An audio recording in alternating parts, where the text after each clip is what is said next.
ദൈവസാന്നിധ്യത്തിനായി നന്ദി പറയുന്നു. കൂടി വന്ന എല്ലാ ദൈവമക്കളെയും കർത്താവ് കൊണ്ടുവന്ന എല്ലാവരെയും സന്തോഷത്തോടെ ഈ കൂട്ടായ്മയിലേക്ക് സ്വാഗതം ചെയ്യുന്നു.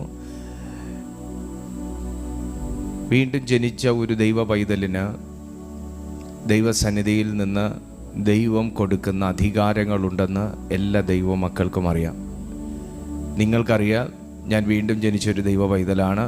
ഞാൻ കർത്താവായ യേശുവിൽ വിശ്വസിക്കുന്ന ഒരു വ്യക്തിയാണ്. എന്നെ അവിടുന്ന് തിരഞ്ഞെടുത്തിരിക്കുന്നതാണ്. എന്നെ അവിടുന്നാണ് ഇന്നായിരിക്കുന്ന ഈ ഒരു കൃപയിലും ശക്തിയിലും അഭിഷേകത്തിലും അധികാരത്തിലും നിർത്തിയിരിക്കുന്നതെന്ന്. എന്തുകൊണ്ടാണ് നിങ്ങളത് അറിയുന്നതെന്ന് ചോദിച്ചാൽ, മുൻപേ നിങ്ങൾക്ക് അറിയാമായിരുന്നതിനെ തിരുത്തി നിങ്ങൾ അറിയേണ്ടതിനെ എഴുതി ചേർത്ത് നിങ്ങളെ അത് അറിയുവാൻ ദൈവം ഒരവസരം തന്ന്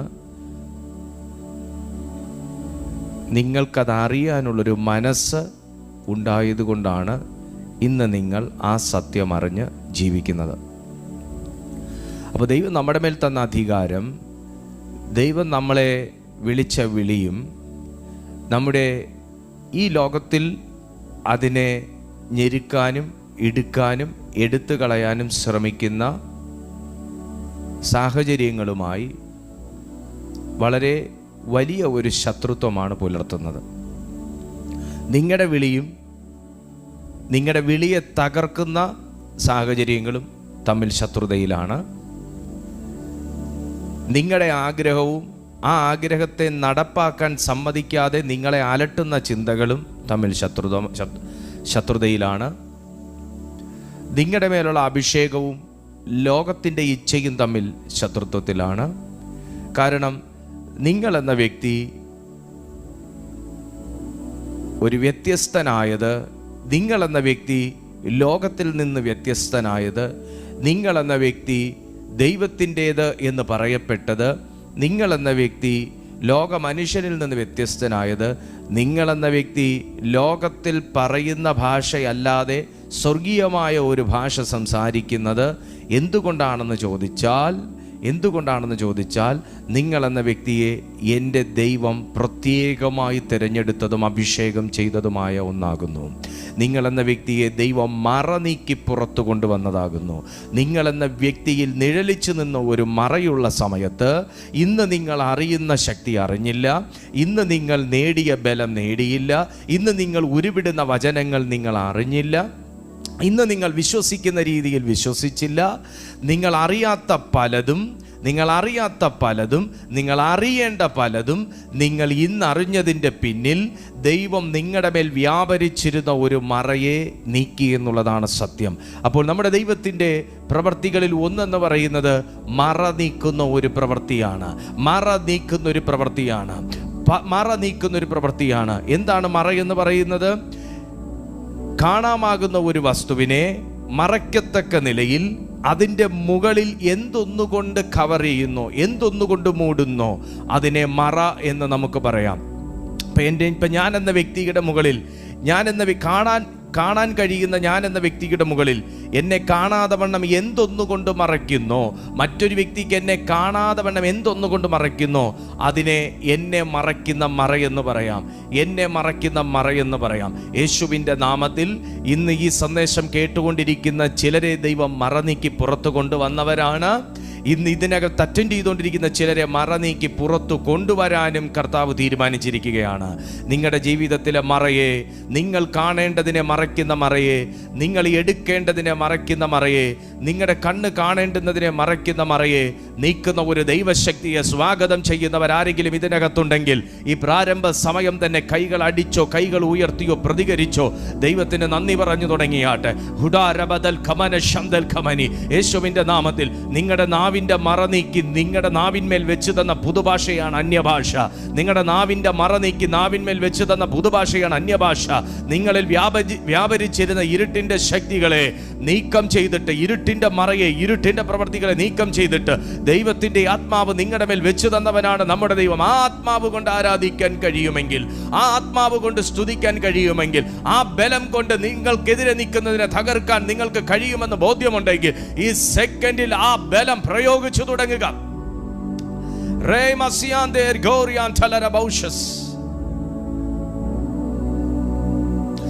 റോമർക്ക് എഴുതിയ ലേഖനം 5-ാമത്തെ അധ്യായം.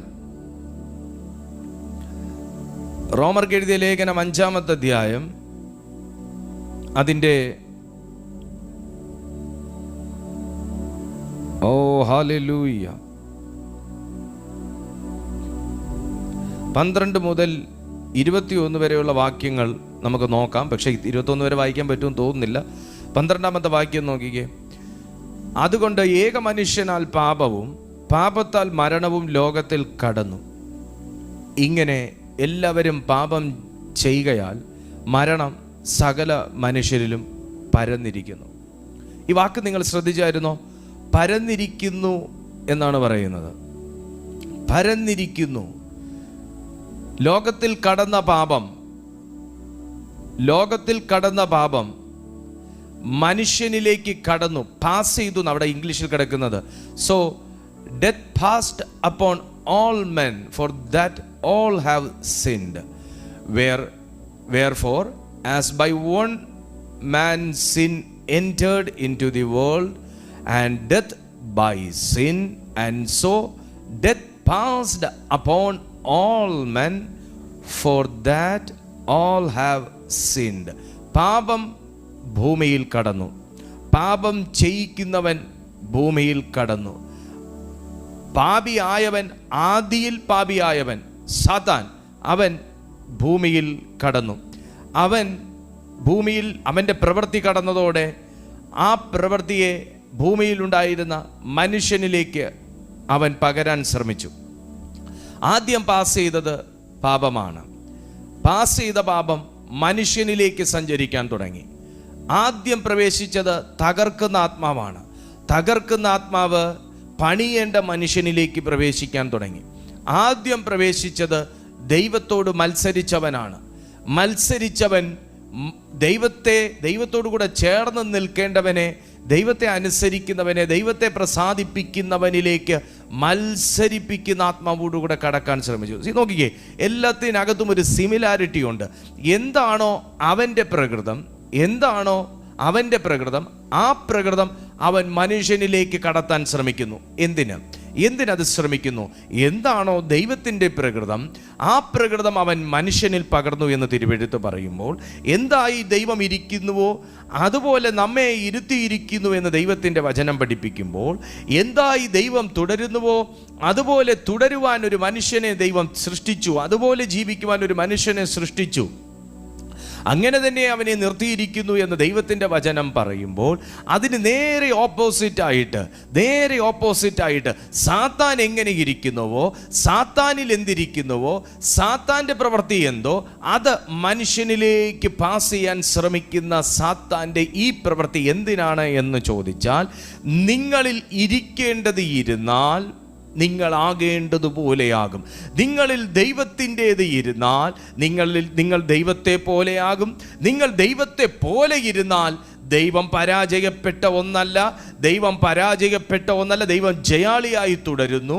ദൈവത്തിൻ്റെ പ്രവൃത്തികൾ സാധിക്കുന്നു. ദൈവത്തിൻ്റെ ആലോചന സാധിക്കുന്നു. ദൈവത്തിൻ്റെ മേൽ നുകം വെക്കാൻ സാത്താന് കഴിയുന്നില്ല. ദൈവത്തിൻ്റെ പദ്ധതികൾ തകർക്കാൻ സാത്താന് കഴിയുന്നില്ല. ദൈവം ചലിക്കാൻ ശ്രമിക്കുമ്പോൾ ചലിക്കുന്നു. ദൈവം കരം നീട്ടാൻ ശ്രമിക്കുമ്പോൾ കരം നീട്ടുന്നു. ദൈവം പണിയാൻ ശ്രമിക്കുമ്പോൾ പണിയുന്നു. ദൈവം കൽപ്പിക്കുമ്പോൾ ചിലത് ഉളവാകുന്നു.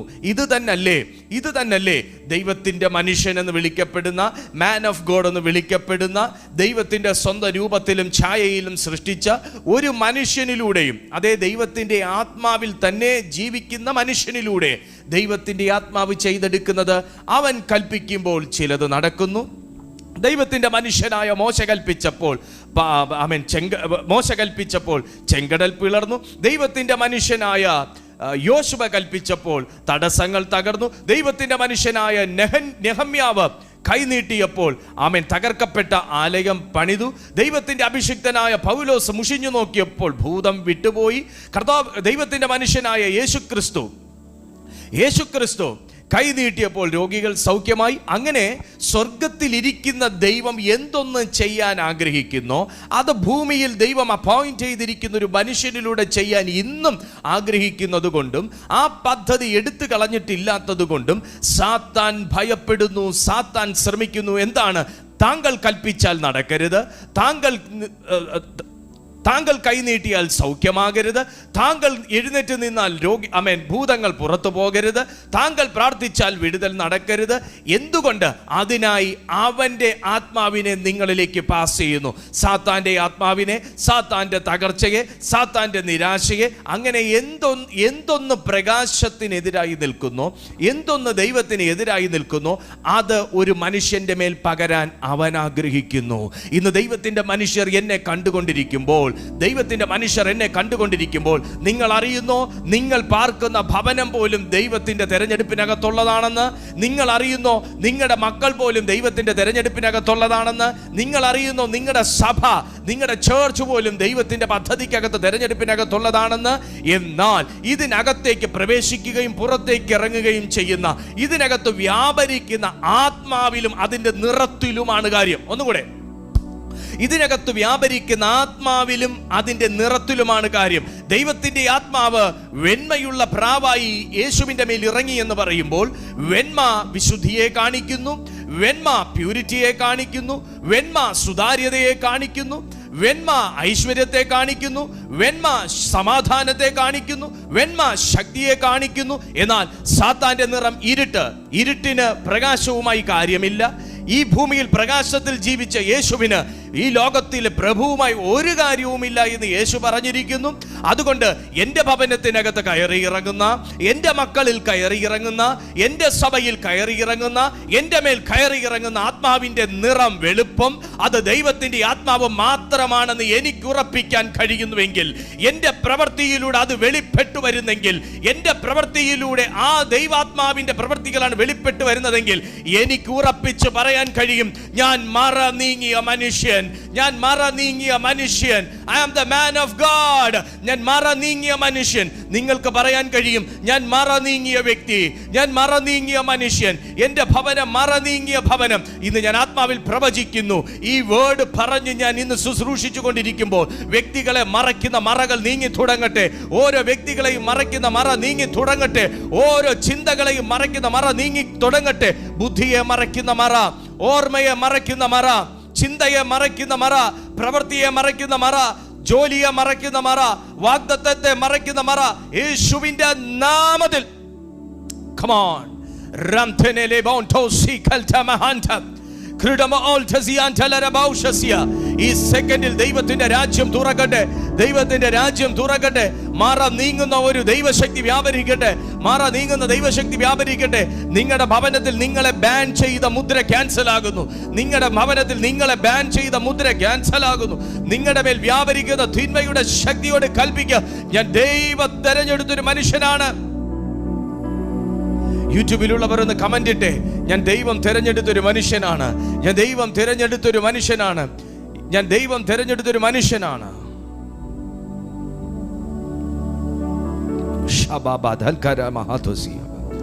എന്താണ് ദൈവം തിരഞ്ഞെടുത്ത മനുഷ്യന്റെ അടുത്ത പ്രത്യേകത? ഒന്ന്, ദൈവം തിരഞ്ഞെടുത്തൊരു മനുഷ്യൻ അല്ലെങ്കിൽ മറ നീങ്ങിയ മനുഷ്യൻ, അവൻ നഷ്ടപ്പെട്ട അനുഗ്രഹത്തെ തിരിച്ചു പിടിക്കുന്നവനായിരിക്കും.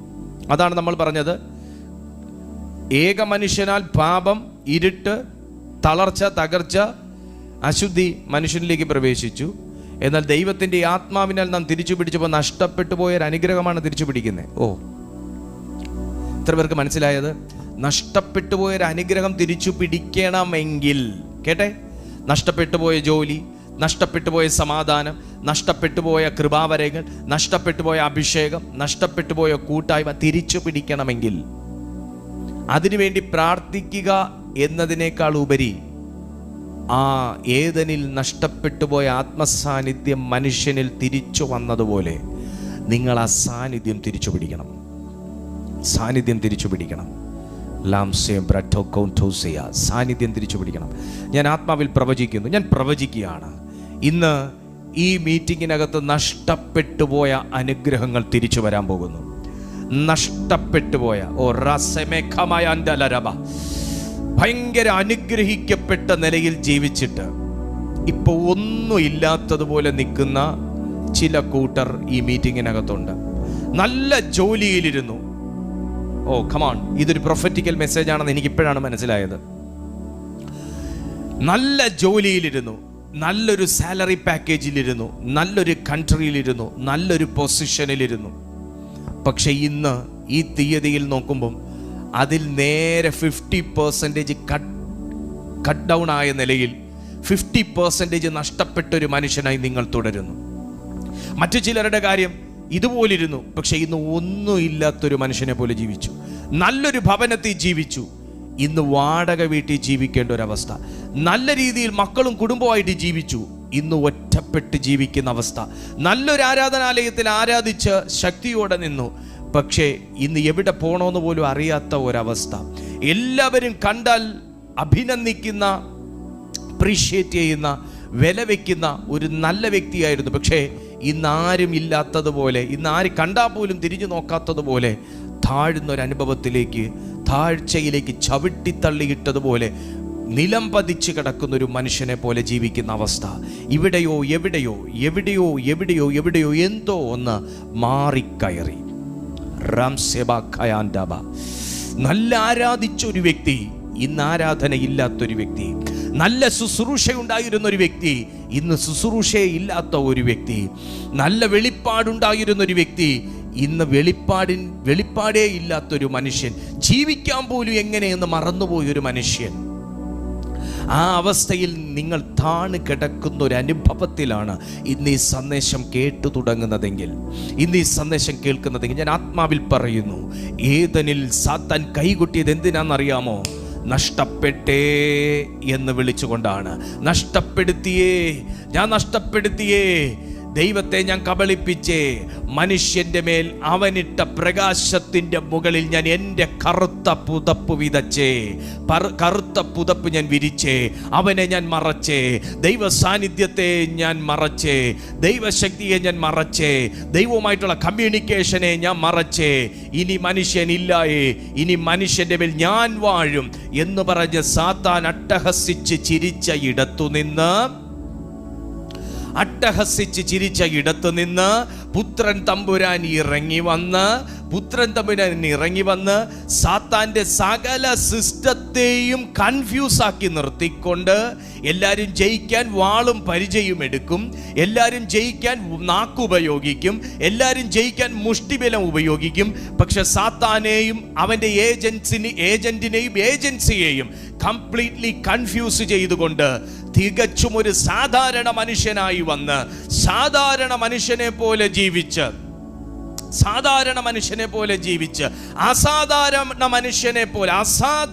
മനുഷ്യനെ പോലെ ശുശ്രൂഷ ചെയ്ത് ക്രൂശുമരണമടഞ്ഞ് അസാധാരണ ശക്തിയോടുകൂടെ ഉയർത്തെഴുന്നേറ്റ് സാത്താൻ ഒരിക്കലും വിചാരിക്കാത്ത നിലയിൽ അവനെ കീഴ്പ്പെടുത്തിയ ഒരു ചരിത്രം പറയാൻ എനിക്കും നിങ്ങൾക്കും ഉള്ളതുകൊണ്ട്, ആ യേശുക്രിസ്തു മരിച്ച ഉയർത്ത് ഇന്നും ജീവിക്കുന്നത് കൊണ്ട്, താൻ പറഞ്ഞതൊക്കെയും ഇന്ന് ഈ ലോകത്തിൽ നടന്നുകൊണ്ടിരിക്കുന്നു എന്നതുകൊണ്ട്, നഷ്ടപ്പെട്ടുപോയ ആത്മാവിനെ പരിശുദ്ധാത്മാവിന്റെ പകർച്ചയിലൂടെ നമുക്ക് മടക്കി തന്നതുകൊണ്ട് ഞാൻ പ്രവചിക്കുന്നു, നഷ്ടപ്പെട്ടുപോയ ആത്മാവ്, ഞാൻ ഇങ്ങനെ പറയാം, എനിക്കൊരു ജോലി നഷ്ടപ്പെട്ടാൽ എനിക്ക് തിരിച്ചു പിടിക്കാം, എനിക്കൊരു കാറ് പോയാൽ വേറൊരു കാറ് മേടിക്കാം, എനിക്കൊരു വീട് പോയാൽ വേറൊരു വീട് മേടിക്കാം. പക്ഷെ എനിക്ക് ആത്മാവ് നോ. നിങ്ങൾക്ക് തിരിച്ചു പിടിക്കാൻ പറ്റുമോ? നിങ്ങളുടെ ആത്മാവ് ശരീരത്തിൽ നിന്ന് പോയി തിരിച്ചു പിടിക്കാൻ പറ്റുമോ? ഇല്ല.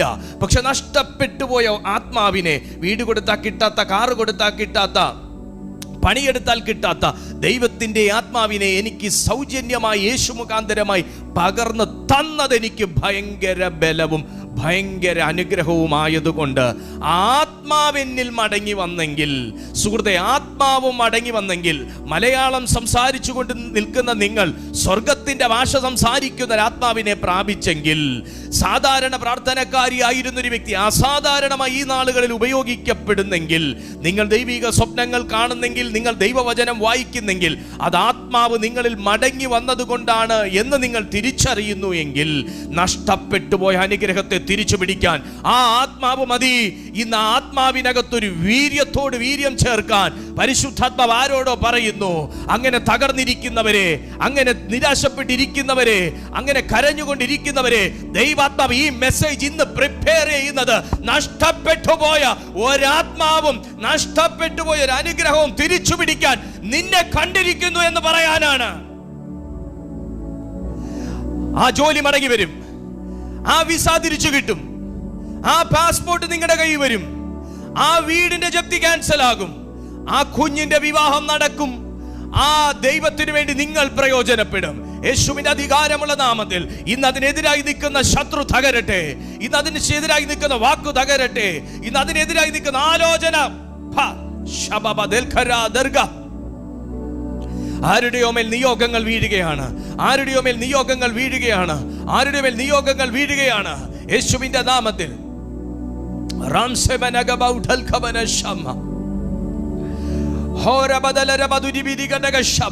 ആത്മാവിൽ ഞാൻ ഇത് പ്രാർത്ഥിച്ചുകൊണ്ടിരിക്കുമ്പോൾ ഒരു ദൂത് എനിക്കുണ്ട്. എൻ്റെ ഒരു ചിന്ത എൻ്റെ ഉള്ളത്തിൽ കർത്താവ് തരുന്നത് ഇങ്ങനെയാണ്. പൗലോസ് ശുശ്രൂഷിച്ചു കൊണ്ടിരുന്നു, ഇവിടെ വേറെ മതം പ്രചരിപ്പിക്കുന്നു എന്ന് പറഞ്ഞ് സ്ത്രീ പുരുഷന്മാർ കുഞ്ഞുങ്ങൾ ഒരുമിച്ച് ചേർന്ന് കല്ലെറിഞ്ഞു കൊന്ന് പട്ടണത്തിൽ നിന്ന് വലിച്ചു പുറത്തിട്ടു. മരിച്ചു എന്ന് ബൈബിൾ തന്നെ പറയുന്നു. മരിച്ചവനെ പോലെ കിടന്നു എന്ന് ബൈബിൾ തന്നെ പറയുന്നു. പൗലോസ് മരിച്ചവനെ പോലെ കിടന്നു. എല്ലാം നശിച്ചു, ശുശ്രൂഷ നശിച്ചു. അടുത്ത ദിവസം ഫ്ലൈറ്റ് ടിക്കറ്റ് ബുക്ക് ചെയ്തു, ഷിപ്പ് ബുക്ക് ചെയ്തു, എല്ലാം ബുക്ക് ചെയ്തു. അടുത്തടുത്ത സമയങ്ങളിൽ ശുശ്രൂഷയ്ക്ക് പോകാൻ എല്ലാം വെറുതെയായി. ടിക്കറ്റ് ബുക്ക് ചെയ്തത് വെറുതെയായി, പ്ലാൻ ചെയ്തത് വെറുതെയായി, മെസ്സേജുകളൊക്കെ പ്രിപ്പയർ ചെയ്തത് വെറുതെയായി. കാരണം കല്ലേറുകൊണ്ട് മരിച്ചു, കല്ലേറുകൊണ്ട് വീണു, കല്ലേറുകൊണ്ട് തളർന്നു. ആത്മാവിൽ ഞാൻ പറയട്ടെ, മനുഷ്യന്റെ വാക്കുകളുടെ കല്ലേറുകൊണ്ട് നീ വീണ് കിടക്കുമ്പോൾ, മനുഷ്യരുടെ പ്രവൃത്തികൾ കൊണ്ട് നീ വീണ് കിടക്കുമ്പോൾ, ഇനി എങ്ങോട്ട് പോകാനാ, എന്ത് ചെയ്യാനാ എന്ന് ചിന്തിക്കുമ്പോൾ കേട്ടോ, ഈ വചനം ഒന്ന് കേട്ടോ. പൗലോസ് മരിച്ചു എന്ന് കണ്ടിട്ട് ജനം തിരിഞ്ഞുപോയി. പക്ഷേ തിരുവെഴുത്ത് പറയുന്നു, അടുത്ത ദിവസം ആ മനുഷ്യൻ എഴുന്നേറ്റ് അടുത്ത പട്ടണത്തിലേക്ക് ശുശ്രൂഷയ്ക്ക് പോയി. അപ്പോസ്തല പ്രവൃത്തികളിൽ കിടപ്പുണ്ട്, എനിക്ക് എടുത്ത് വായിക്കാനുള്ള സമയമില്ല. അടുത്ത ദിവസം ആ മനുഷ്യൻ എഴുന്നേറ്റ് അടുത്ത പട്ടണത്തിലേക്ക് പോയി. ഞാൻ ആത്മാവിൽ പറയുകയാണ്, എന്താണ് ഇത് ഈ ഒരു ദൂത ദൈവം തരാൻ കാര്യം എന്താ? ഈ ഒരു വേർഡ് കൊണ്ട് കണക്ട് ചെയ്യാൻ കാര്യം എന്താ? വീണ് കിടക്കുന്നവനെ എഴുന്നേൽപ്പിക്കുന്ന ഒരു കരം ഇന്ന് രാത്രി വെളിപ്പെടുകയാണ്. മാനസികമായി വീണ് കിടക്കുന്നവർ ഇതിനകത്തുണ്ട്, ബുദ്ധിയിൽ വീണ് കിടക്കുന്നവർ ഇതിനകത്തുണ്ട്, സാമ്പത്തികമായി വീണ് കിടക്കുന്നവർ ഇതിനകത്തുണ്ട്, ആരോഗ്യമില്ലാതെ വീണ് കിടക്കുന്നവർ ഇതിനകത്തുണ്ട്. യേശുവിന്റെ ആത്മാവ് പറയുന്നു, നിന്റെ ദൈവം മറനീക്കി പുറത്തെടുക്കുവോ, നീ അടുത്ത പട്ടണത്തിലൂടെ യാത്ര ആരംഭിക്കും. നിന്റെ യാത്രകൾ മുടങ്ങിയിരിക്കുന്ന ഒരു സന്ദർഭമായിരിക്കാം, ശുശ്രൂഷ മുടങ്ങിയിരിക്കുന്ന ഒരു സമയമായിരിക്കാം, ഏറ്റെടുത്ത പ്രവൃത്തി പൂർത്തീകരിക്കാൻ പറ്റാത്തൊരു സമയമായിരിക്കാം. ആത്മാവ് താങ്കളെ തട്ടി വിളിക്കുവോ, അത് മറ്റൊരു ദിശയിലേക്ക് പറഞ്ഞു വിടാനാണ്. ഇന്നൊരു തിരിവ് നടക്കുകയാണ്. ഈ മീറ്റിംഗ് നടന്നുകൊണ്ടിരിക്കുമ്പോൾ തന്നെ പലരുടെയും ലൈഫിൽ ഒരു തിരിവ് നടക്കുകയാണ്. ഞാൻ വിശ്വസിക്കുന്നത് എൻ്റെ ലൈഫിൽ തന്നെ ഒരു തിരിവ് നടന്നുകൊണ്ടിരിക്കുകയാണ്. ആർക്കും പ്രവചിക്കാൻ കഴിയാത്തതുപോലെ ദൈവം എടുത്തുപയോഗിക്കുന്ന ഒരഭിഷേകം ഇതിനകത്ത് വീഴും.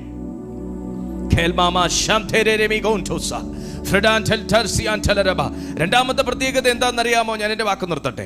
രണ്ടാമത്തെ പ്രത്യേകത എന്താണെന്നറിയാമോ? മറനീങ്ങിയ മനുഷ്യന്റെ ഒന്നാമത്തെ പ്രത്യേകത അനുഗ്രഹത്തെ തിരിച്ചു പിടിക്കും.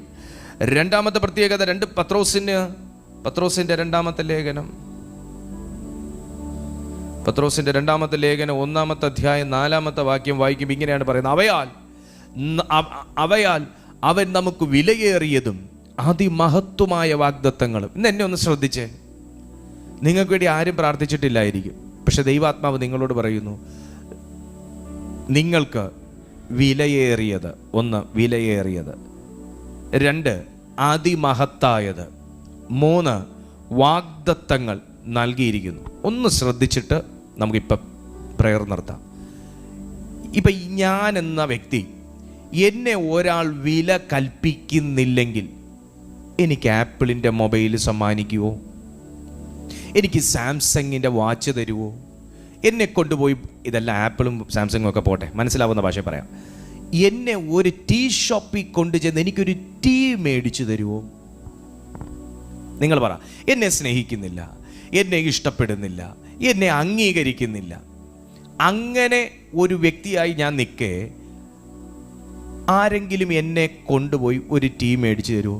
ഒരു സമോസ മേടിച്ചു തരുമോ? ഇല്ല. ഞാൻ അംഗീകരിക്കാത്ത ഒരു വ്യക്തി, എനിക്കിഷ്ടമില്ലാത്തൊരു വ്യക്തി, നമുക്ക് ചേരൂല എന്ന് തോന്നുന്ന വ്യക്തിക്ക് ഞാൻ കൊണ്ടുപോയി ചായ മേടിച്ചു കൊടുക്കുമോ? ഇല്ല. ഉഴുന്നുവട മേടിച്ചു കൊടുക്കുമോ? ഇല്ല. ഒരു പോപ്പിൻസിൻ്റെ മിഠായി മേടിച്ചു കൊടുക്കുമോ? ഇല്ല. എന്നാൽ ഞാൻ മറ്റൊരു വ്യക്തിക്ക് ഞാൻ ചായ മേടിച്ചു കൊടുക്കുന്നു, അത് കഴിഞ്ഞ് ഞാൻ പൊറോട്ട മേടിച്ചു കൊടുക്കുന്നു, അത് കഴിഞ്ഞ് ബീഫ് മേടിച്ചു കൊടുക്കുന്നു കറിയായിട്ട്. എന്തുകൊണ്ടാണ്? ഞാൻ ആ മനുഷ്യനെ അംഗീകരിക്കുന്നു. ഇവിടെ ഞാനോ ആ വ്യക്തിയോ ചായയോ സമൂസയോ പൊറോട്ടയോ ബീഫോ പോപ്പിൻസിൻ്റെ മിഠായിയോ ഇതൊന്നുമല്ല കാര്യം. ഇവിടുത്തെ കാര്യം എനിക്ക് നിങ്ങളോട് പറയാനുള്ളതല്ല, ദൈവത്തിന് നിങ്ങളോട് പറയാനുള്ളൊരു കാര്യം ഇതാണ്. അവയാൽ അവൻ നിങ്ങൾക്ക് വിലയേറിയത്, ചായയ്ക്ക് 10 രൂപയേ ഉള്ളൂ, പക്ഷേ ഈ പറയുന്ന കാര്യത്തിന് 10 കോടിയിലേറെ വിലയുണ്ട്. വിലയേറിയത്. തമ്പുരാൻ ഒരാൾക്ക് എന്തേലും ചെയ്താൽ, ദൈവം ഒരാൾക്ക് എന്തേലും ചെയ്താൽ, ദൈവം നിങ്ങളോട് ഈ ഒരു മെസ്സേജ് നിങ്ങൾക്ക് തരുന്നുണ്ടല്ലോ, ഈ ഒരു ആശയം ദൈവം നിങ്ങൾക്ക് തരുന്നു, ഈ ഒരു ദൂത് ദൈവം നിങ്ങൾക്ക് തരുന്നു, ഈ ഒരു പ്രവചന ശബ്ദം ദൈവം നിങ്ങൾക്ക് തരുമ്പോൾ ഒന്ന് മനസ്സിലാക്കണം, ഇതിനകത്ത് നിങ്ങളുടെ വിലയെ മാറ്റുന്ന ശക്തിയാൽ പവർ ഓഫ് ഗാഡ്. ഈ മെസ്സേജിൽ നിങ്ങളുടെ വിലയെ മാറ്റുന്ന ഒരു പ്രൊഫറ്റിക്കൽ ആക്ഷൻ നടക്കുമെന്ന്. മനസ്സിലായില്ല? ആർക്കോ മനസ്സിലായില്ല, ഒരുപാട് പേർക്ക് മനസ്സിലായി. ഞാൻ പറയാം, എനിക്ക് ഈ ദൂത് വേണം, അതുകൊണ്ടാണ് ഞാൻ വീണ്ടും ഇവിടെ നിൽക്കുന്നത്. എനിക്ക് ഈ മെസ്സേജ് വേണം. അവയാൽ ഇപ്പം ഞാൻ എന്നെ പറയാം, അവയാൽ ദീപുവിന് വിലയേറിയതും, ഈ മെസ്സേജ് എന്നിലേക്ക് വരുമ്പോൾ വിലയേറിയത്, അവയാൽ ദീപുവിന് വിലയുള്ളത്, ആ വാക്ക് വേറെ, വിലയേറിയത് ആ വാക്ക് വേറെ. അവയാൽ ദീപുവിന് വിലയുള്ളത് ആ വാക്ക് വേറെ, അവയാൽ ദീപുവിന് വിലയേറിയത് ആ വാക്ക് വേറെ. വിലയേറിയത് എന്നിലേക്ക് വരുമ്പോൾ നിലവിലുള്ള വിലയെ ചേഞ്ച് ചെയ്യുന്ന, നിലവിലുള്ള വിലയെ വർദ്ധിപ്പിക്കുന്ന ഒരു തിങ്ങാണ് എന്നിലേക്ക് വരുന്നത്. സാംസങ്ങിൻ്റെ മൊബൈലിൻ്റെ വിലയല്ല ആപ്പിളിൻ്റെ ഹൈ വേരിയൻറ്റിൻ്റെ വില. സാംസങ്ങിൻ്റെ ലാപ്ടോപ്പിൻ്റെയോ HP-യുടെ ലാപ്ടോപ്പിൻ്റെയോ വിലയല്ല ആപ്പിളിൻ്റെ ലാപ്ടോപ്പിൻ്റെയോ ഐപാഡിൻ്റെയോ വില. കാര്യം അത് വിലയേറിയതാണ്. നമ്മളിങ്ങനെ പറയാറില്ലേ, പുള്ളിയുടെ കയ്യിൽ ആപ്പിളിൻ്റെ ഫോണാണ്, പുള്ളിയൊക്കെ വേറെ റേഞ്ചാണ്. നമ്മൾ സ്വാഭാവികമായിട്ട് ചിന്തിക്കാറുണ്ട്, ഒരു മൊബൈൽ കൊണ്ടൊന്നും ഇന്നത്തെ കാലത്തിൽ ആരെയും നമുക്ക് വിലയിരുത്താൻ പറ്റത്തില്ല എന്നും കൂടെ മനസ്സിലാക്കിക്കോ. പക്ഷേ ഒരു ആപ്പിളിൻ്റെ പുള്ളിയൊക്കെ ഭയങ്കര വലിയ, കുറച്ചുകൂടെ ഉയർന്ന, നമ്മുടെ മനസ്സിൽ തന്നെ അവരെക്കുറിച്ച് കുറച്ചുകൂടെ ഒരു ഉയർച്ച തോന്നാറില്ലേ? സെയിം. അതെന്തുകൊണ്ടാണ്? നമ്മൾ യൂസ് ചെയ്യുന്ന ഫോണിൽ നിന്ന് കൂടിയ ഒരു ഫോൺ അദ്ദേഹം യൂസ് ചെയ്യുന്നതുകൊണ്ട് നമ്മുടെ ഉള്ളിൽ അദ്ദേഹത്തിൻ്റെ ഫോൺ നിമിത്തം അദ്ദേഹത്തിൻ്റെ വില വർദ്ധിച്ചു. ഞാൻ സെയിൽസിൽ വർക്ക് ചെയ്തിട്ടുള്ള ആളാണ്. അപ്പം ഞങ്ങൾക്ക് ട്രെയിനിങ് തന്നിട്ടുള്ളപ്പം പറഞ്ഞിട്ടുള്ള ഇങ്ങനെയാണ്, ഒരു കസ്റ്റമർ വരുമ്പോൾ അവർ യൂസ് ചെയ്യുന്ന വാച്ച്, അവർ യൂസ് ചെയ്യുന്ന ഫോൺ, അവർ യൂസ് ചെയ്യുന്ന ഷർട്ട്, ആ യൂസ് ചെയ്യുന്ന ഷർട്ടിലെ ലോഗോ എംബ്ലം, അവർ വെയർ ചെയ്യുന്ന ചപ്പൽ, ഇത് നോക്കി കസ്റ്റമറെ ഐഡൻറ്റിഫൈ ചെയ്യണം. ഇതൊക്കെ സാധാരണ രീതിയിലുള്ളൊരു കസ്റ്റമർ ആണെങ്കിൽ നീ ഇന്ന പ്ലാൻ അവതരിപ്പിച്ചാൽ മതി. എന്നാൽ ലൂയിസ് ഫിലിപ്പിൻ്റെ ഷർട്ടും ആപ്പിളിൻ്റെ വാച്ചും ആപ്പിളിൻ്റെ ഫോണും ഒക്കെ ഇട്ട് വരുന്ന ഒരാളാണെങ്കിൽ, വെൽ ഡ്രസ്ഡ് ആയിട്ട് വരുന്ന ഒരാളാണെങ്കിൽ, നീ അദ്ദേഹത്തിന് ഇന്ന പ്ലാൻ ഞങ്ങൾക്ക് തന്നിട്ടുള്ള ട്രെയിനിങ് ആണ്. കാര്യം എന്താണെന്ന് ചോദിച്ചാൽ, കസ്റ്റമർ ഐഡൻറ്റിഫിക്കേഷൻ മാർക്കുകളാണിത്. മാറി നിൽക്കട്ടെ, കസ്റ്റമർ ഐഡൻറ്റിഫിക്കേഷൻ മാർക്കൊക്കെ മാറി നിൽക്കട്ടെ. നമ്മൾ സ്വാഭാവിക ജീവിതത്തിൽ ജീവിക്കുമ്പോൾ നമ്മളും ഇങ്ങനെയാണ് ആളെ വിലയിരുത്തുന്നത് പുള്ളിയുടെ ഡ്രസ്സും. ഇപ്പോൾ ഉള്ളിലൊന്നും ഇല്ലെങ്കിലും കുഴപ്പമില്ല. നമ്മൾ ചില ആൾക്കാർ, നമ്മളാരുമല്ല, ചില ആൾക്കാർ ഇങ്ങനത്തെ സെറ്റപ്പൊക്കെ കണ്ടാൽ പുള്ളിയിൽ എന്തോ ഭയങ്കര സംഭവം ഉണ്ടെന്ന് പറഞ്ഞാൽ അവിടെ പോയി അങ്ങ് വീഴും. അങ്ങനെയൊന്നല്ല കേട്ടോ. എന്നാൽ നോക്കിക്കോ, നമുക്ക് മനസ്സിലാവുന്ന ഭാഷയെ പറയാം. അപ്പോൾ അങ്ങനെയാണ് നമ്മളൊരാളെ വിലയിരുത്തുന്നത്. എങ്ങനെയാ? ഇത് പുള്ളി ഭയങ്കര.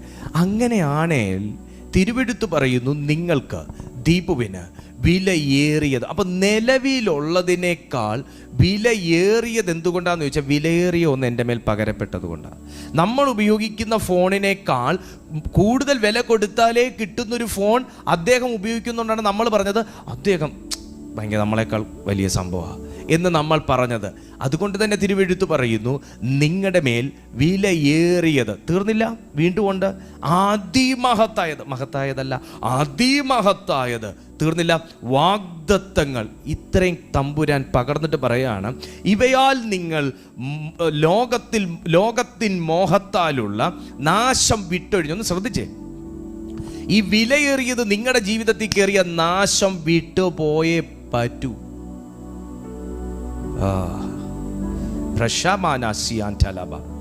മനസ്സിലായില്ലേ? ഈ വിലയേറിയത് നിങ്ങളിൽ കയറിയാൽ, ഈ വിലയേറിയത് എന്നിൽ പ്രവേശിച്ചാൽ നാശം വിട്ടുപോയേ പറ്റൂ. ലോകത്തിൻ മോഹത്താലുള്ള നാശം വിട്ടൊഴിഞ്ഞ് ദിവ്യ സ്വഭാവത്തിനു കൂട്ടാളിയായി തീരുവാൻ. ഇതൊക്കെ നിർത്തി സംസാരിക്കണം, എടുത്തു പറയണം, ആത്മാവിൽ ഇതിനെയൊക്കെ നമ്മൾ ധ്യാനിക്കണം. സമയം തീർന്നുപോയി. മനസ്സിലായോ? ദൈവം നമ്മുടെ കുടുംബത്തിൽ കയറിയാൽ, തിരുവെഴുത്ത് കുടുംബത്തിൽ കയറിയാൽ, പരിശുദ്ധാത്മാവ് നമ്മളെ കൺട്രോൾ ചെയ്താൽ, ദൈവശക്തിയിൽ ജീവിച്ചാൽ, ആത്മാവിൽ നടന്നാൽ നാശം തൊടുകയില്ലെന്നാ തിരുവെഴുത്ത് പറയുന്നത്. നാശം എന്താണ്? എന്ത് നശിപ്പിക്കുന്നോ അത് നാശം. എന്തൊന്നിനെ നശിപ്പിക്കുന്നോ അത് നാശം. നശിപ്പിക്കുന്നത് എന്തോ അത് നാശം. അതാ പറഞ്ഞ ലോകത്തിൻ മോഹത്താലുള്ള നാശം. മോഹം നിന്നെ നശിപ്പിക്കുന്നെങ്കിൽ ഇന്നത്തെ ഈ മെസ്സേജ് കേട്ടോണ്ടിരിക്കുമ്പോൾ അത് വിട്ടുപോയേ പറ്റൂ. സ്വപ്നങ്ങൾ നിങ്ങളെ നശിപ്പിക്കുന്നെങ്കിൽ ഈ മെസ്സേജ് കേട്ടോണ്ടിരിക്കുമ്പോൾ അത് വിട്ടുപോയേ പറ്റൂ. ചിന്തകൾ നിങ്ങളെ നശിപ്പിക്കുന്നെങ്കിൽ ഈ സന്ദേശം കേട്ടോണ്ടിരിക്കുമ്പോൾ അത് വിട്ടുപോയേ പറ്റൂ. ചിന്ത അമേൻ അമേൻ പ്രവർത്തികൾ നിങ്ങളെ നശിപ്പിക്കുന്നെങ്കിൽ ഇന്ന് ഈ മെസ്സേജ് കേട്ടോണ്ടിരിക്കുമ്പോൾ വിട്ടുപോയേ പറ്റൂ. സാത്താൻ നിങ്ങളെ നശിപ്പിക്കുന്നെങ്കിൽ ഈ മെസ്സേജ് കേട്ടോണ്ടിരിക്കുമ്പോൾ വിട്ടൊഴിയട്ടെ. അത് ഈ മെസ്സേജ് കേട്ടോണ്ടിരിക്കുമ്പോൾ തന്നെ നിലവിലുള്ളതിനെ നശിപ്പിക്കുന്ന, ദൈവം തന്ന വാഗ്ദത്തങ്ങളെ നശിപ്പിക്കുന്ന, അതിമഹത്തായ ധനത്തെ നശിപ്പിക്കുന്ന, പരിശുദ്ധാത്മാവിന്റെ പ്രവൃത്തികളെ നശിപ്പിക്കുന്ന, മുന്നേറ്റത്തെ നശിപ്പിക്കുന്ന, അനുഗ്രഹങ്ങളെ നശിപ്പിക്കുന്ന, ബലത്തെ നശിപ്പിക്കുന്ന, ആരോഗ്യം നശിപ്പിക്കുന്ന, ദൈവിക സ്വപ്നത്തെ, അഭിഷേകത്തെ നശിപ്പിക്കുന്ന സകല തിന്മയുടെ ആത്മാവേ ഈ വചനത്തിൽ കൽപ്പിക്കുന്നു, വിട്ടൊഴിയുക. കമോൺ, പ്രാർത്ഥിച്ചേ. എല്ലാ ദൈവമക്കളും പ്രാർത്ഥിച്ചേ. ഈ സെക്കൻഡിൽ ആ ഒരു ഡെലിവറൻസ് നടക്കുകയാണ്. ഈ സെക്കൻഡിൽ ആ ഒരു ഡെലിവറൻസ് നടക്കുകയാണ്. ഈ സെക്കൻഡിൽ അങ്ങനൊരു ഡെലിവറൻസ് പരിശുദ്ധാത്മാവ്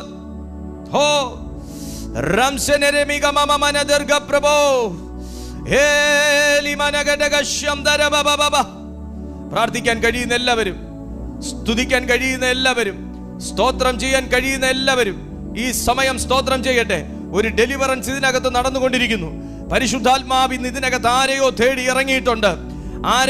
ഇറങ്ങിയിട്ടുണ്ട്. ആരുടെയോ ജീവിതത്തിലെ നാശത്തെ ശാസിക്കാൻ, ആരുടെയോ ജീവിതത്തിലെ അസമാധാനത്തെ ശാസിക്കാൻ, ആരുടെയോ ജീവിതത്തെ നശിപ്പിക്കുന്ന ദുഷ്ടാത്മാവിനെ ശാസിക്കാൻ ഇതിനകത്ത് സ്വർഗം ഇറങ്ങിയിട്ടുണ്ട്. നാശം വിട്ടൊഴിഞ്ഞേ പറ്റൂ. നിങ്ങൾ പ്രാർത്ഥിച്ചിട്ടും നീങ്ങാത്ത ചില നാശം വരുത്തുന്ന ആത്മാവ്, നിങ്ങൾ പ്രാർത്ഥിച്ചിട്ടും നീങ്ങാത്ത ചില ഇരുട്ടിന്റെ ആത്മാവ്, നിങ്ങൾ കൽപ്പിച്ചിട്ടും നീങ്ങാത്ത ചില ഇരുട്ടിന്റെ ആത്മാവ് ഈ സെക്കൻഡിൽ കൽപ്പിക്കുകയാണ്, നീങ്ങിപ്പോ. ഞങ്ങൾ ദിവ്യ സ്വഭാവത്തിന്റെ കൂട്ടവകാശികൾ. പറയാ യൂട്യൂബിലുള്ളവർ ടൈപ്പ് ചെയ്തിട്ട്, ഞാൻ ദിവ്യ സ്വഭാവത്തിന്റെ കൂട്ടവകാശി. നിങ്ങൾക്ക് നിലവിലുള്ള അവകാശം പോലും തരാത്ത സമയത്തായിരിക്കും ഈ വാഗ്ദത്തം കേൾക്കുന്നേ. നിലവിലുള്ള ജോലിയും വരുമാനവും പോലും തരാത്ത ഒരു സാഹചര്യത്തിലായിരിക്കും ഇത് കേൾക്കുന്നേ. നിലവിലുള്ള സ്ഥാനം പോലും നിങ്ങൾക്ക് വിലക്കിയിരിക്കുന്ന സന്ദർഭത്തിലായിരിക്കാം ഇത് എഴുതാൻ ഞാൻ പറയുന്നേ. ഇത് എഴുതുന്നത് നിന്റെ വിധിയെ തിരുത്തുന്ന ഒരു പ്രവൃത്തിയാണ്. ദിവ്യ സ്വഭാവത്തിന്റെ കൂട്ടവകാശി. ഞാൻ അവകാശമുള്ളവനാ. ഞാൻ ദൈവത്തിന്റെ അവകാശിയാ. ഞാൻ പരിശുദ്ധാത്മാവിന്റെ അവകാശമാണ്.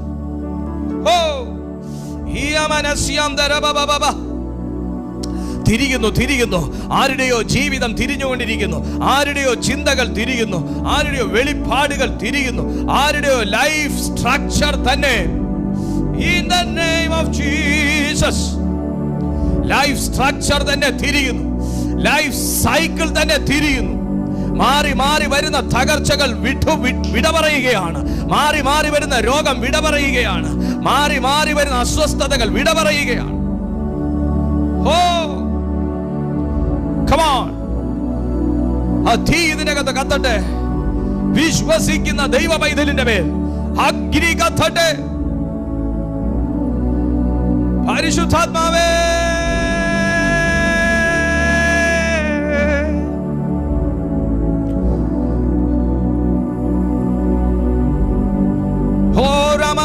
ശബ്ദേ യേശു വന്നിട്ടുണ്ട് അവസ്ഥയെ മാറ്റാൻ. ഇന്നും ജീവിക്കുന്നു യേശുവേ. യേശു വന്നിട്ടുണ്ട് അവസ്ഥയെ മാറ്റാൻ. ഇന്നും ജീവിക്കുന്നു യേശുവേ. യേശു വന്നിട്ടുണ്ട് അവസ്ഥയെ മാറ്റാൻ. ഇന്നും ജീവിക്കുന്നു യേശുവേ. എന്റെ രക്ഷകനെ നിന്നിൽ അഭയം ചൊല്ലുന്നേ. എൻ കർത്താവേ നീ മാത്രമാശ്രയം. എൻ രക്ഷകനെ നിന്നിൽ അഭയം ചൊല്ലുന്നേ.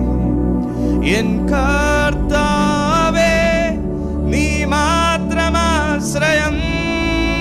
യേശു വന്നിട്ടുണ്ട് അവസ്ഥയെ മാറ്റാൻ. ഇന്നും ജീവിക്കുന്നു യേശുവേ.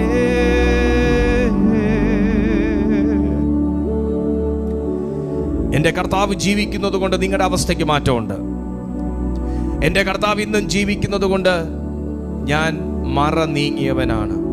ഇനി എൻ്റെ മേൽ ഒരു മറയും, ഇനി എൻ്റെ മേൽ ഒരു ശാപവും, ഇനി എൻ്റെ മേൽ ഒരു ഇരുട്ടിൻ്റെ അധികാരങ്ങളും, ഇനി എൻ്റെ മേൽ ഒരു മുന്നേറ്റത്തിൻ്റെ തടസ്സങ്ങളും, ഇനി എൻ്റെ മേൽ ഒരു ബന്ധനവും ഇരിക്കുകയില്ല, ഇരിക്കുകയില്ല, ഇരിക്കുകയില്ല, നിലനിൽക്കുകയില്ല. ചേർന്ന് പ്രാർത്ഥിച്ചേ. പിതാവേ, ഞാൻ ഈ ജനത്തിനായി പ്രാർത്ഥിക്കുന്നു. കർത്താവിൻ്റെ രക്ഷകനുമാകുന്ന യേശുവിൻ്റെ നാമത്തിൽ ഈ ജനത്തെ ഞാൻ ബ്ലസ് ചെയ്യുകയാണ്. ഇന്ന് കേട്ട ഈ തിരുവെഴുത്ത് പ്രകാരം അസാധാരണമാകുന്ന ഒരു വിടുതൽ ഈ ജനത്തിന്റെ മേൽ യേശുവിൻ്റെ നാമത്തിൽ റിലീസ് ആകട്ടെ. ഓ കർത്താവ് അതങ്ങനെ ചെയ്തതിന് നന്ദി. സമാധാനം, സ്വസ്ഥത, സുരക്ഷിതത്വം ഈ ജനത്തിന്റെ ജീവിതത്തിൽ ഇന്നു മുതൽ യേശുവിൻ നാമത്തിൽ റിലീസ് ആകട്ടെ. ഞങ്ങൾക്ക് ദൈവം തന്ന സമാധാനത്തിന് നന്ദി. എല്ലാ മഹത്വം അങ്ങേക്ക് യേശുവിൻ നാമത്തിൽ തന്നെ.